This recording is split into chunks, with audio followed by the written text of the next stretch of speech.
those decisions. Did you ever hear that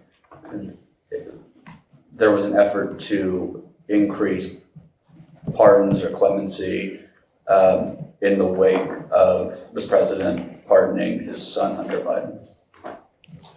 No, I think there was always a plan to do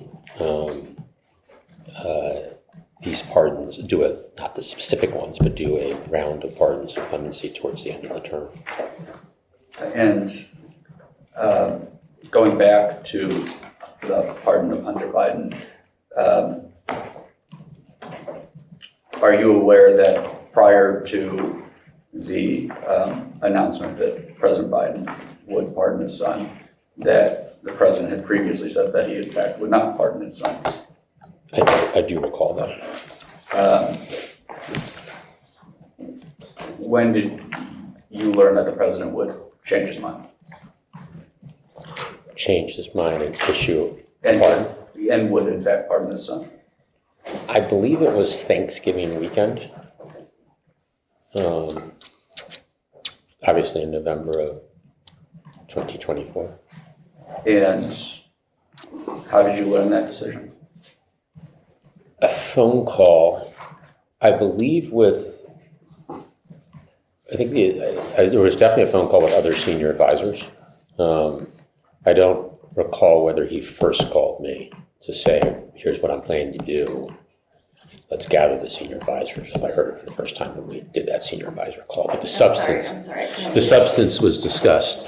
Sorry, I apologize. And please keep doing that if I mess up.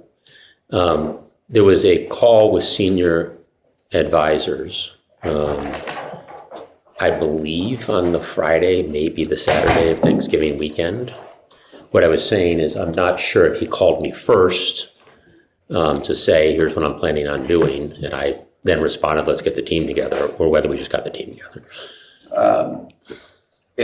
And when you got the team together, was that in person or everybody calling in? Everyone calling in because it was Thanksgiving weekend, and the president, I believe, was also away. And was, besides White House staff, was there anybody else on that call to your knowledge? Not to my knowledge. Had you ever provided an opinion one way or the other of whether the president should pardon his son? I provided an opinion, which others, I believe, also shared, that there should be more consideration and time, and that we should not do it at that point in time. So I wasn't weighing in on the merits of it. I was weighing in on the timing of it. And it didn't feel like there had been enough time for the team to give him his feedback, give them their feedback on, if nothing else, when that pardon should occur, and also potentially the merits of the pardon. And sorry, I'm just unclear. Are you saying that prior to that this feedback was delivered prior to the call where you were all together? No, on that call.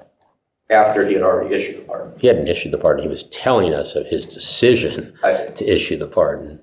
And I think the reaction was, why not give this some time and think through, if you decide to do this, which you have, figure out when is the appropriate time to roll it out. But that also would have given more time to think it through. So it was mostly around, why now? Can we wait and have a little more time and space to think this through? When did you recommend? I'm sure you didn't give an actual day, but when were you planning? I think the team was really just pushing back on the idea that it would be announced in the next 48 hours, which I believe it was that quick. Did you have any indication during that call or later about why the president changed his mind?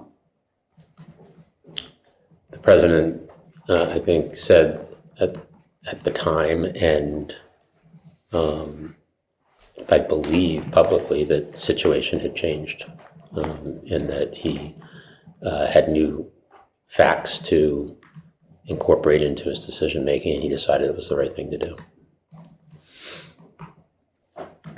And I don't mean to belabor this, but do you have any idea about what facts had changed? Maybe facts is the wrong word, circumstances. So let me say circumstances. And he just thought, given the environment that we were operating in, that the right thing to do was to pardon his son. And that's obviously a presidential priority or privilege to decide who you pardon. And he had firmly made that decision. Was it unanimous, the advice that was delivered to the president about holding off the announcement of it? I don't know. I certainly was not the only one who had that reaction. I don't recall whether it was unanimous. And do you remember who was on that call? I don't specifically, but there's a core set of senior advisors who would join most of those calls. Obviously, there were some logistical challenges given the holiday.